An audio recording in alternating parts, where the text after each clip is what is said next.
Are you dreaming of Antarctica?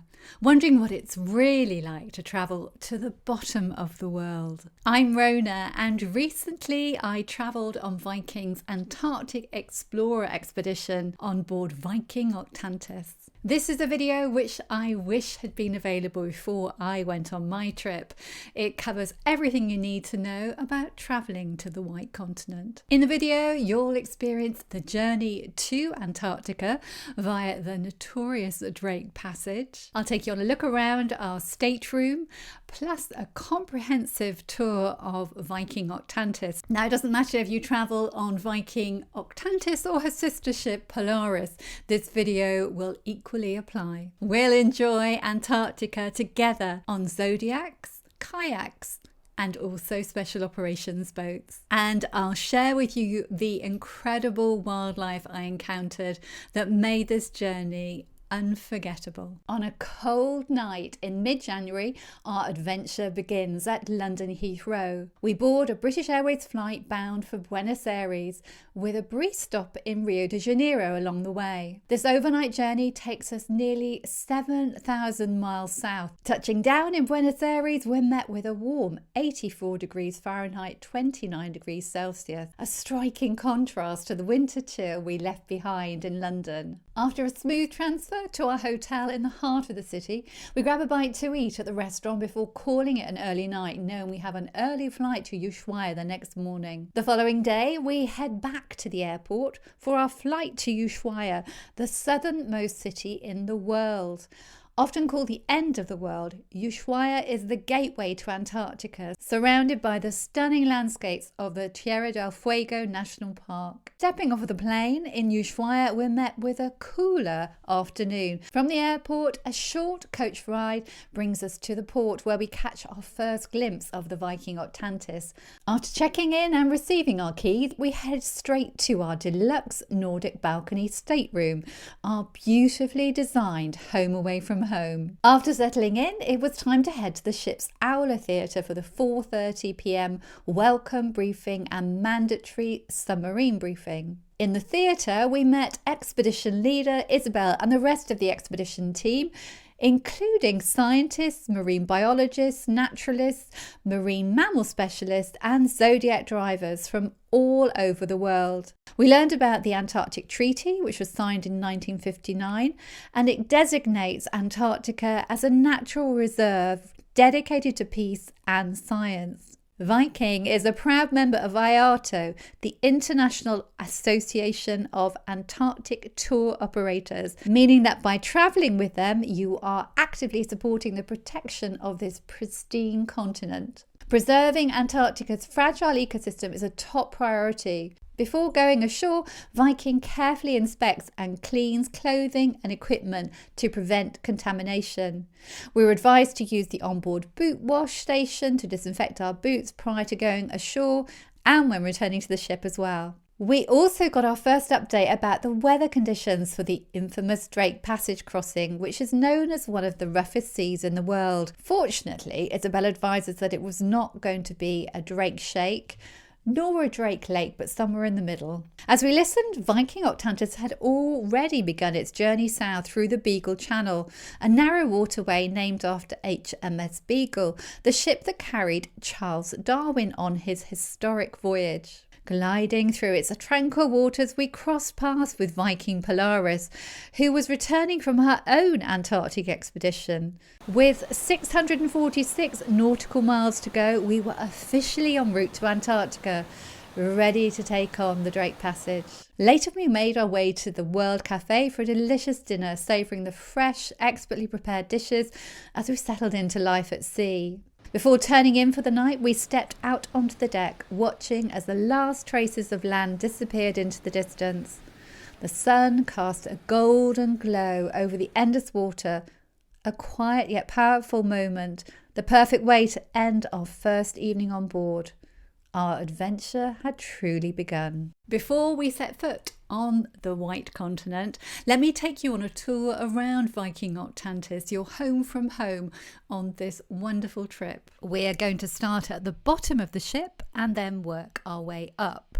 So we'll start off at Deck A. On this deck, you'll find the Hangar, which is an enclosed in-ship marina. It houses Vikings expedition equipment, including a fleet of military-grade Zodiacs, 2 special operations boats, tandem kayaks, and even 2 yellow submarines. Designed for professional use in the harshest of environments, the Zodiacs are used for landings and scenic cruises. The 2 military-grade, ice-strengthened aluminium ocean-going special operations boats are built for exploration. They're able to travel further and at higher speeds than the Zodiacs. With their 12 roller coaster-style seats, they're ideal for wildlife viewing expeditions in comfort. The tandem kayaks, on the other hand, offer a much more leisurely way to take in the scenery. To venture below the sea, the uniquely designed submarines comfortably accommodate 6 guests and a pilot for an incomparable undersea experience. Now up to deck 1, and located on a glass-enclosed mezzanine above the hangar is the Science Lab, a research facility where Viking science team conducts studies and involve guests in actual research projects.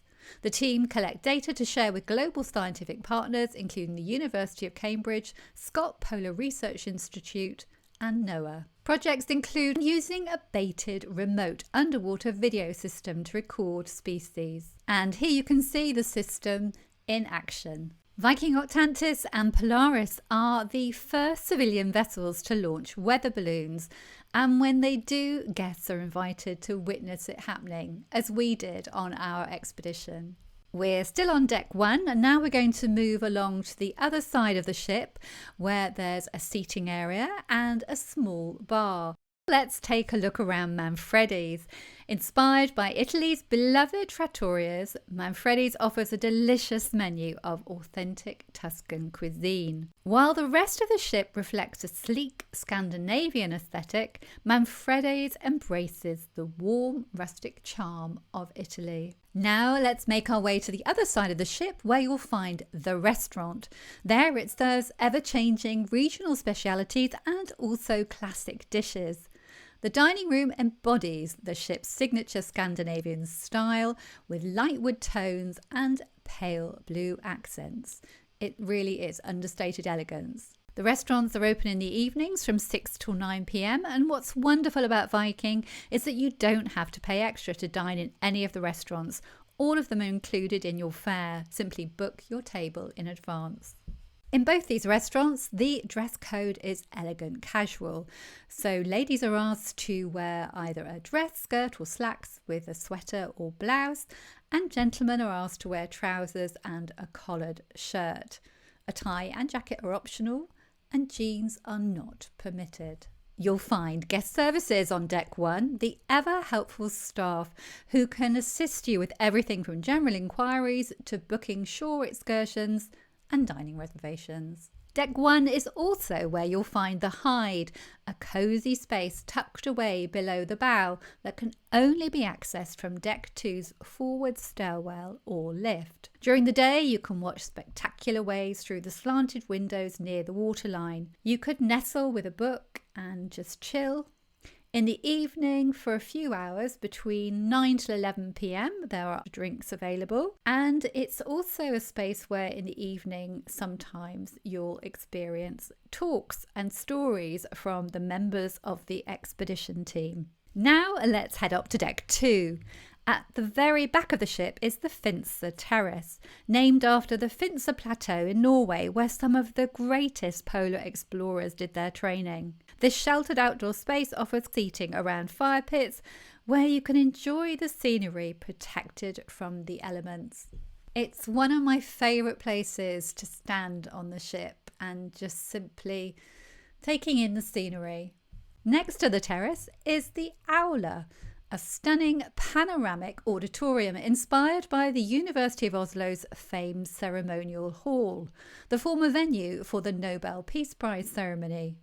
This is where daily briefings take place together with Viking's enrichment programme of lectures and documentaries. The room features floor-to-ceiling windows and a 4K LED screen that spans nearly the entire back wall, retracting to reveal 270-degree views. In the Aula foyer, just outside the entrance, there is the option to help yourself to tea, coffee, and also water. We're now going to take a look around the Nordic Spa, which features a beautiful therapeutic pool with stunning views through floor-to-ceiling windows. The spa includes a sauna, steam room, snow grotto, and a covered outdoor badestamp, which is a traditional Norwegian wooden-sided hot tub. What's remarkable is that the entire spa area is complimentary for all guests. There are also several treatment rooms where you can book facials, massages, manicures and pedicures for an additional fee. Next to the spa, there's a hair salon,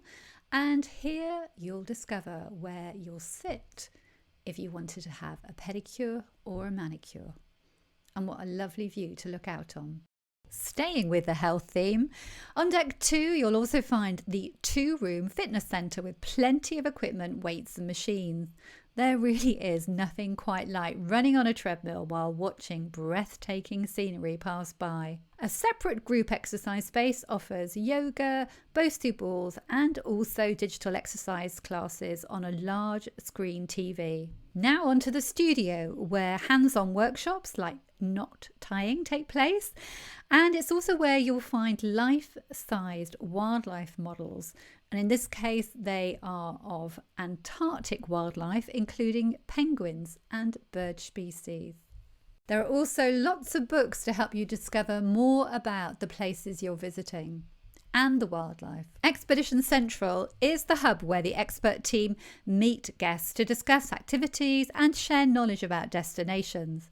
It's also where you can track the ship's exact position on digital maps and study hard copy charts of the region. A whiteboard keeps a record of wildlife sightings, and there are further books to help you dive deeper into the area. In Expedition Central, there's also an example of a weather balloon, together with a baited remote underwater video system, which I mentioned earlier. It's used to record species and their behaviour, diversity and abundance. Have you noticed the amazing wire birds hanging from the ceiling? Now we're going to head up to deck 3, where you'll find the upper level of the Aula. On this floor you'll find the Nordic shop, which is a great place for buying souvenirs, mementos from your trip.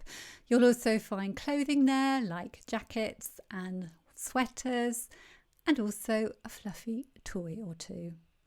Handily, if you need to stock up on particular toiletries, then you may find that they stock them here too. Deck 3 houses many of the ship's staterooms for the 378 guests on board. Let's take a look around one of these staterooms, which is a deluxe Nordic balcony stateroom, and this is where my husband and I stayed on our Antarctic Explorer expedition. Room 3020 greeted us with a cosy 215 square foot space and a breathtaking view of the ocean. The moment we stepped inside, we were so impressed by the serene, Scandi chic design. Calming shades of blue and pale wood tones really did set the perfect tone for relaxation. The room featured a king-size Viking Explorer bed draped in luxury linens and pillows. Waiting for us on the bed were our Helly Hansen jackets and waterproof trousers, which we'd ordered in advance, perfect for the days ahead. On either side of the bed there were plug points and USB ports, but the room's true highlight, the Nordic balcony with floor-to-ceiling glass offering unobstructed views of the endless sea. With simple controls located right by the window, we could lower the glass and breathe in the fresh air. Also by these controls were the means to easily lower and raise the blackout blinds. Inside, the stateroom was thoughtfully arranged. The desk area was equipped with a notepad, phone and quiet vox units for our special operations boat excursions. We also discovered a lift-up mirror, perfect for getting ready in the morning or evening, and every detail was thoughtfully taken care of, from the purified water replenished daily to the Viking daily and brochure placed on the table. Across from the desk, a cosy seating area invited relaxation with plush cushions and thoughtfully selected artwork, adding a personal touch. Next to this, a sleek shelving divider displayed a collection of books and 2 pairs of binoculars. The wardrobe offered ample storage, including a security safe, multiple drawers, and plenty of hanging space for all our belongings. Inside, we also found a hairdryer, plush robes, slippers, and an umbrella.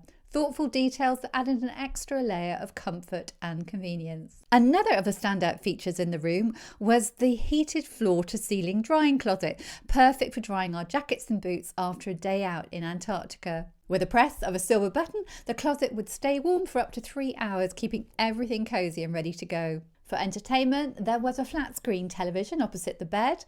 It also offered access to a digital version of the Viking Daily, real-time updates on the ship's location, and a host of other features to keep us informed throughout the journey. The room was thoughtfully designed with under-bed storage for our suitcases and a coffee machine offering a selection of premium options. The minibar, stocked with soft drinks, water and snacks, was replenished daily. Near the entrance, we found the room controls, including climate control to ensure our room was always just the right temperature. The bathroom was a lovely calming space with a soothing colour scheme. It was stocked with complimentary body wash, shampoo, conditioner and body lotion. For our Antarctic journey, there were also thoughtful extras like sun cream, hand cream and lip balm. The powerful glass enclosed shower had user-friendly controls, and there was an anti-fog mirror in the bathroom as well. With underfloor heating and a shaver point, the bathroom struck the perfect balance between practicality and comfort. Here we are walking from our room towards the front of the ship, and that's where first of all you would come to the shelter, which is a partially enclosed area. And then in front of that is the bow. At the bow is a large forward viewing area that allows you to look ahead as the ship sails, and it really is one of the best spots to wildlife watch and also to take photographs and videos, and it's where we stood when we were going through the Lemaire Channel in the Antarctic. Now up to deck 4, where as well as many staterooms, you'll also find the lower level of the Explorer's Lounge at the bow of the ship. With its floor-to-ceiling windows, it's yet another place to watch for wildlife, and it's one of my favourite places actually on the ship to stop for a cup of tea in the morning or afternoon, or for a pre-dinner drink or after dinner drink in the evening. What's great is that you're completely protected from the elements and you can just simply sit and watch the world go by. Now up to deck 5, which is the social heart of the ship, and it features more dining venues and also gathering spaces. At the rear of the ship is the light-filled aquavit terrace with its indoor-outdoor design. The indoor-outdoor pool area features a retractable roof that can open in good weather. And you could also pop into one of the pools and admire the scenery. There are 3 different temperatures, and there's even an inside-out pass-through swimming experience. Here on the Aquavit Terrace is also a bar and a seating area if you would like to come and have your breakfast, lunch or dinner in this area. Head towards the front of the ship and you'll come across the World Cafe, which is the most popular place to eat. It's open for breakfast, lunch and dinner. Breakfast hours are 7 to 9:30 a.m, lunch is from 11:30 till 2, and dinner is from 6 to 8:30. It's a buffet service with an open grill with live cooking, premium sushi and seafood, and a very impressive salad bar. There's also a 24-hour bakery and tea and coffee station. I'm going to give you a much more in-depth tour around the World Cafe for breakfast, lunch and dinner in a separate video, so do look out for that. Next to the World Cafe is Mamsen's, a charming Norwegian cafe serving specialities inspired by the recipes of the mother of Viking's founder. Mamsen's is open for breakfast from 8:30 to 10:30, lunchtime from 11:30 till 2, and then snacks and cakes are available between 3 and 5 p.m. Outside there's the promenade deck, which is a great place for guests to walk, enjoy the outdoor views and take in the scenery. We're now going to make our way to the library. You're very welcome to browse and borrow any of the books during the voyage. Now we're in the living room, which is another of my favourite places to spend time on the ship.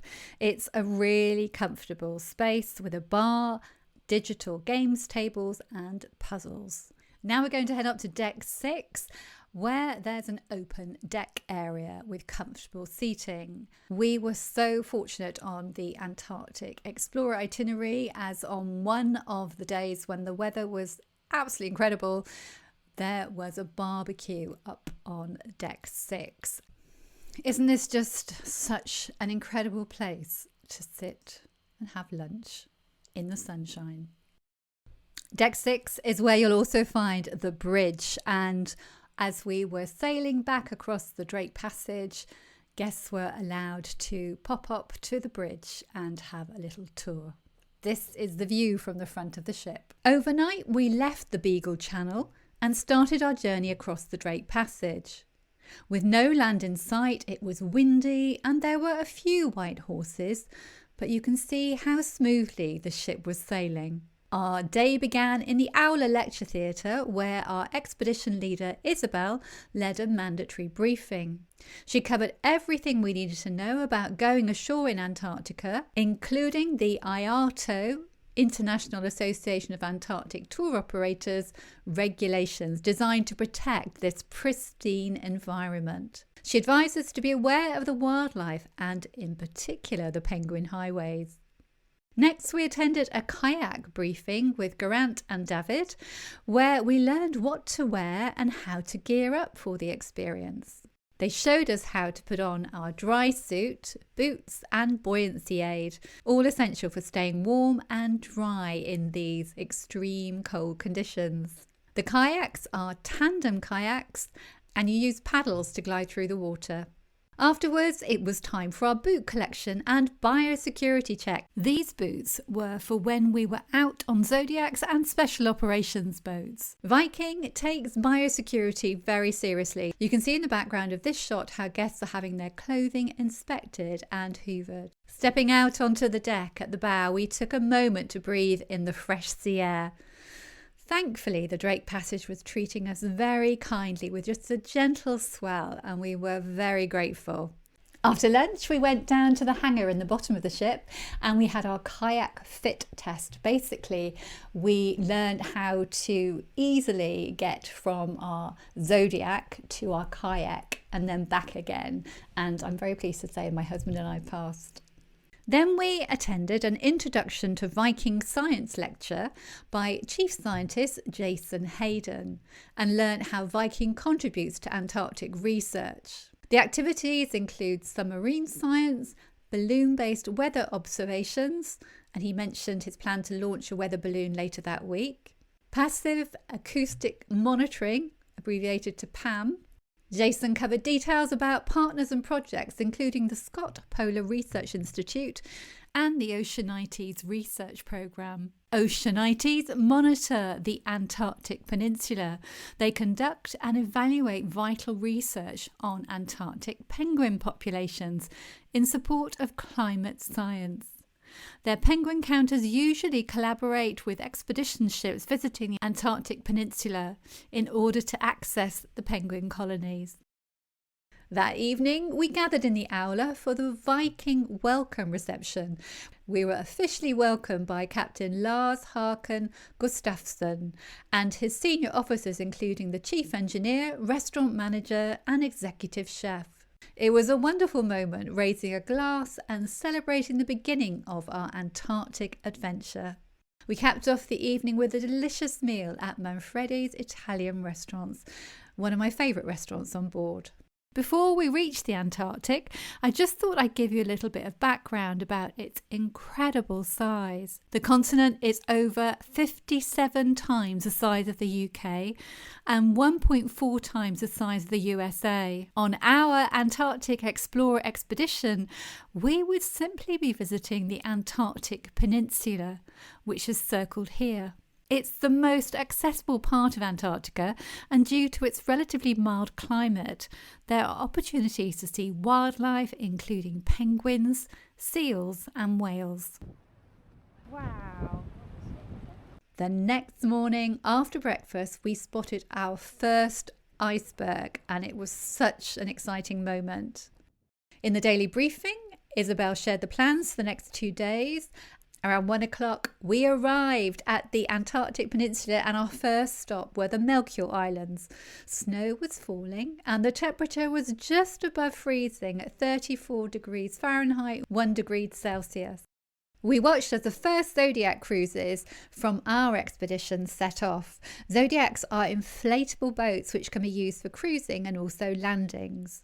It was then time for our first 45-minute Zodiac cruise. And before we set off, our guide gave us a safety briefing. We encountered our first penguins, both Gentoo and Chinstrap.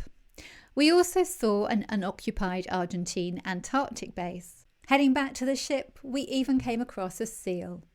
That evening, as we ate in the restaurant, we reflected on our unforgettable first day in Antarctica. Following morning, we got our first glimpse of blue sky around 7 a.m. with temperatures at freezing, so 32 degrees Fahrenheit, and light snowfall. We arrived at Damoy Point, and it was time for our first scenic sailing by special operations boat. This military-grade 12-seater ice-strengthened aluminium vessel is designed specially for ocean exploration, and it can travel further than the Zodiacs. It had very comfortable roller coaster style seats. For a brief moment, the sun even made an appearance, but later in the day, our planned shore landing to see the penguin rookery was cancelled due to the weather. That afternoon, we had a special visit from the UK Antarctic Heritage Trust team from Port Lockroy, who set up a pop-up shop on board. We had the chance to buy postcards and stamps to send post from Antarctica, and even adopt a penguin, which of course I had to do.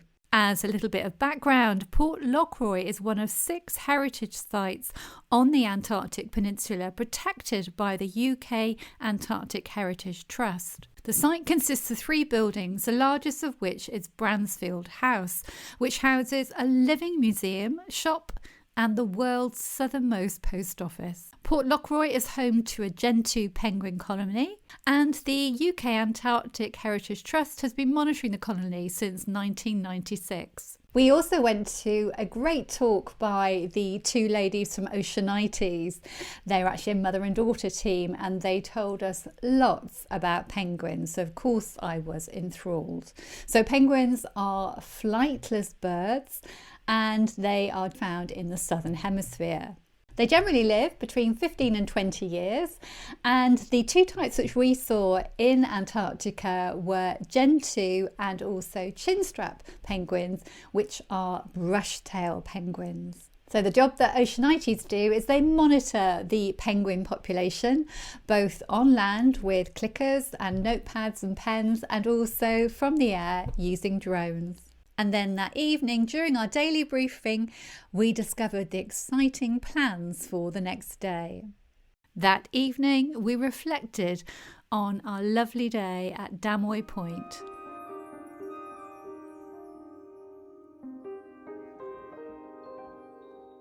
Overnight, we sailed into Hidden Bay, surrounded by towering glacial cliffs and snow-capped peaks. A misty morning greeted us with light snow falling as our expedition team scouted the area for the day's excursions. With the all clear given, it was time for our morning adventure, kayaking. We got into our dry suits and put on our buoyancy aids. Then it was time to board our Zodiac with our guide, Garant.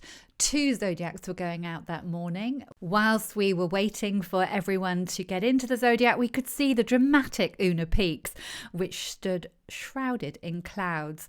They guard the entrance to the legendary Lemaire Channel, which we would be visiting hopefully later that day. Then it was time to leave the ship and head to a bay to start our kayaking. After a short briefing, we all then moved from the Zodiac into our individual tandem kayaks. And it was the first time that my husband and I had been kayaking together. It took us a little while to get into the rhythm, but we were soon off. We all followed Garant in his yellow kayak as we glided through the icy stillness. After about 45 minutes, it was time to head back to the ship. We'd had such a magical morning. By midday, the weather had transformed. The clouds had lifted above Una's peaks and the sky turned a deep shade of blue. From the deck of Viking Octantis, we admired the breathtaking scenery and watched as the other excursions returned from their morning adventures. We admired the icebergs surrounding the ship.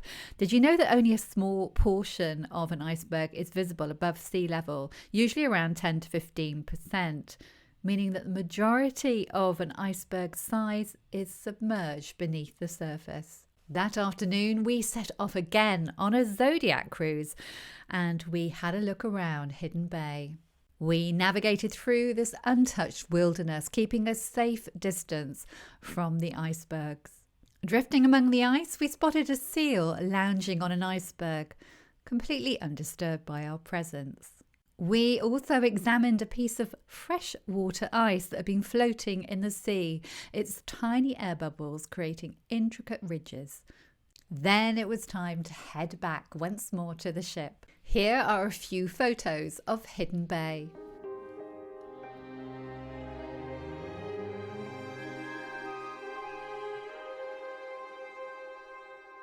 Back on board, we joined fellow travellers for the Viking Explorer Society's party on the Finzer Terrace.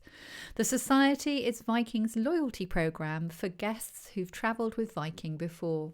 Later, during our daily briefing, we delved into the history of Antarctic exploration, learning about the legendary race to the South Pole. As evening fell, we sailed into the iconic Lemaire Channel. Sheer rocky cliffs lined our route, covered in layers upon layers of pristine white snow. With the weather in our favour, passengers gathered on the bow, taking in the stunning scenery. You can get an idea of the scale of the cliffs surrounding the channel by looking at the size of this boat on the left. We sailed past icebergs, and in more sheltered areas, the sea became almost mirror-like, perfectly reflecting the surrounding landscape. Sailing through the Lemaire Channel is one of my favourite memories of the whole Antarctic Explorer trip.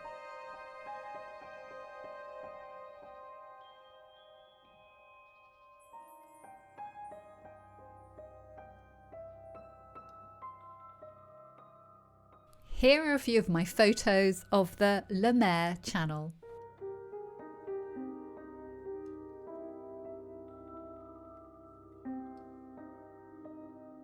What an incredible action-packed day it had been. It was an overcast, chilly morning, 30 degrees Fahrenheit, -1 degrees Celsius, as many of us gathered on Deck 6 at 8:45 in the morning for a special event, a weather balloon launch. As part of Viking's partnership with NOAA, the US National Weather Service, both Octantis and Polaris, Viking's expedition ships, have been designated as official launch stations. This makes them the first civilian ships ever to be equipped with launching weather balloons. With warming drinks in hand, we watched as the balloon was released at exactly 9 a.m, synchronised with weather stations all over the world. It was an incredible moment knowing we were contributing towards global weather research. After breakfast, we headed back out on deck again to take in the breathtaking Antarctic scenery. The daily briefing that day was taking place at 11 a.m. in the Aula, but you can also watch it in your stateroom. If you've ever wondered what these briefings are like, here are a few slides from Isabel, the expedition leader's presentation the previous day. She started off with an overview of our next destination, which was Danco Island.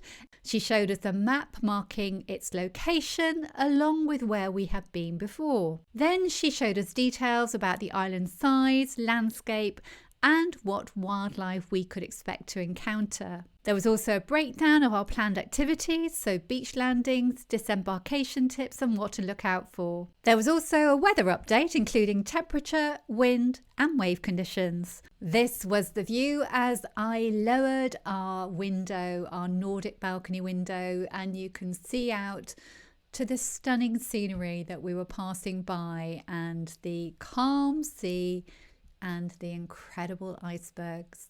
Our first excursion was to go out on a special operations boat, and Chris, who's actually from the UK, was the guide for the day. Unfortunately, we didn't spot a great deal of wildlife, but it was lovely to look around the area and also learn a bit about it from Chris. Then it was time for our second excursion, which was a Zodiac landing. This was our first chance to set foot on land in several days. We travelled to the island by Zodiac and then walked from the shore to a Gentoo penguin colony, following the Viking expedition team's carefully marked path, which you can see here. Seeing these adorable penguins up close waddling around was absolutely mesmerising. I could very easily have stayed there for hours just watching them and taking photos and videos. You can see their little highways. These are sort of their pathways that they use to go down to the shore and then back up to their nests. After returning to the ship, we went through biosecurity procedures, having our boots jet washed and also walking through the boot cleaner to ensure we left no impact on the pristine Antarctic environment. Here are just a few photos of our time at Danco Island.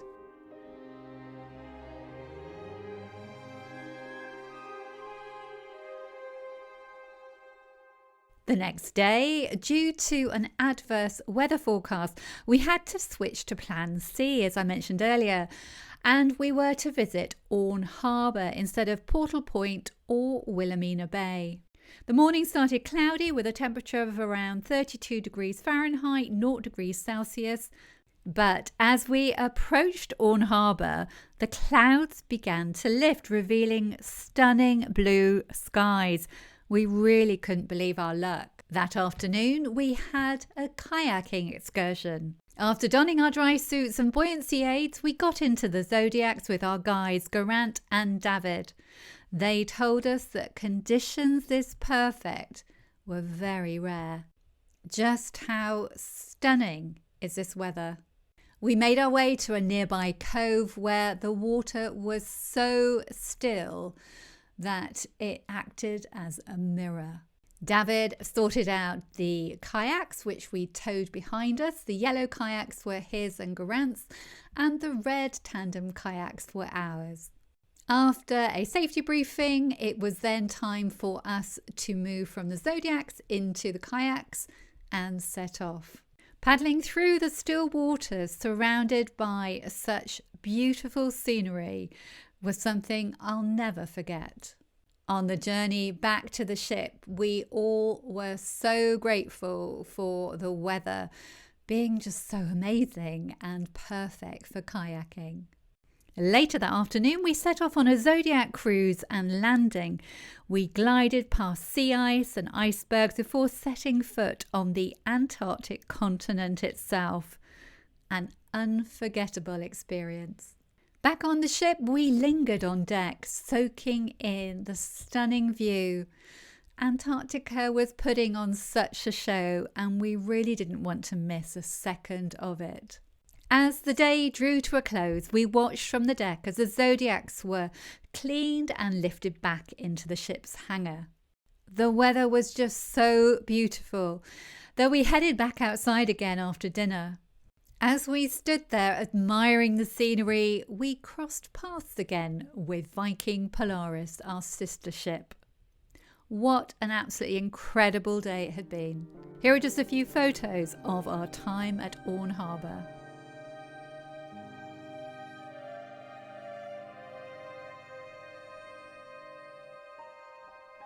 That morning, the weather was on our side once again.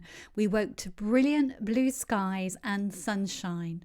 Around 7 a.m, we arrived at Astrolabe, a stunning and remote destination. And these jagged black rock formations are known as the dragon's teeth, and it's easy to see why.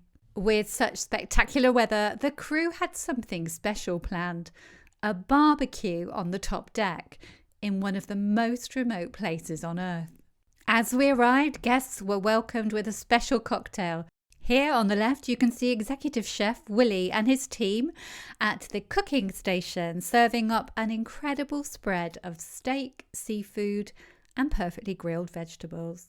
After lunch, we set out on a Zodiac cruise where more penguin encounters awaited.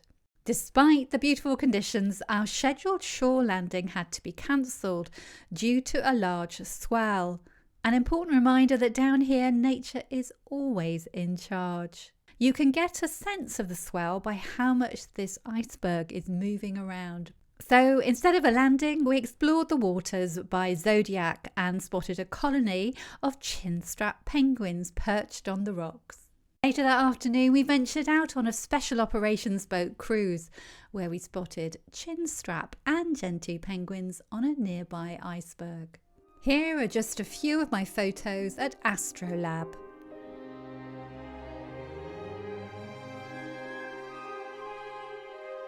The following morning, we arrived at Yankee Harbour in the South Shetland Islands. By Zodiac, we made our way to shore, where we found a massive gentoo colony with plenty of incredibly adorable and very fluffy chicks. I may have taken hundreds of photos and video footage. Did you know that penguins only come on shore, these particular ones, gentoos, at this time of year to raise their young, and the rest of the year they're in the water? For our final expedition excursion, we set off on an exhilarating special operations boat cruise, spotting seals and even more penguins along the way. What an absolutely incredible day it had been. Here are just a few of my photos at Yankee Harbour.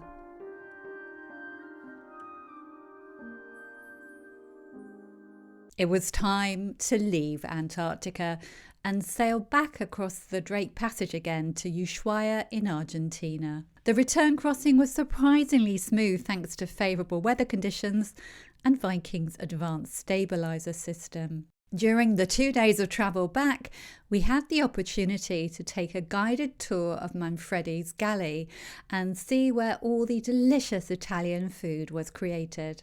Staff Captain Ivo gave a very in-depth presentation later that day, and it included a breakdown of the different types of crew on board. We could also go up onto the ship's bridge and learn about how the officers navigate these remote waters, and this is the view from the bridge. It was then time for the final briefing and farewell from the captain and his colleagues. At the end of the briefing, there was such a surprise when the Owler's projection screen lifted to reveal all of the crew who were standing outside, and they all came in and waved their goodbyes, and everyone in the audience was on their feet.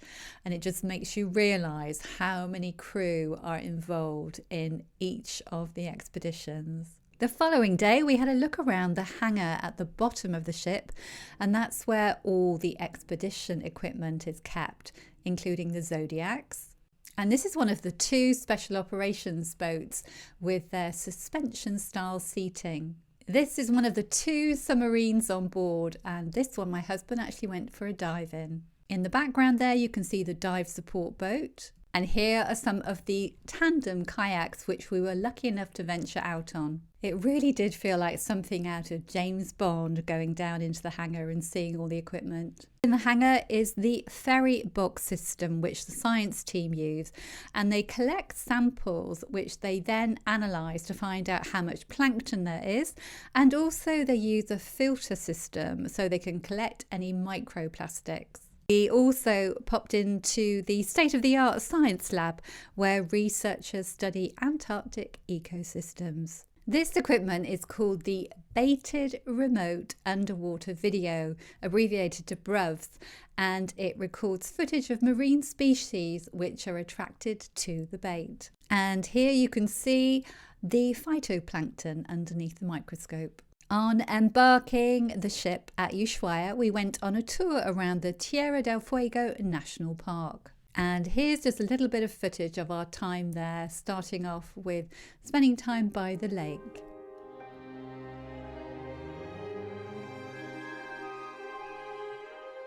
It was a gentle introduction back into a land where you can see greenery and trees, which we'd not seen for a good week.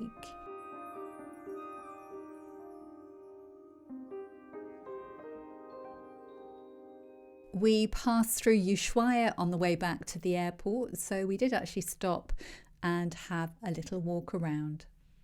This is a place in Ushuaia which says at the bottom, end of the world, lots of people having their photo taken there. And this is the Viking Octantis in the distance there, waiting for the next group of guests to take to Antarctica.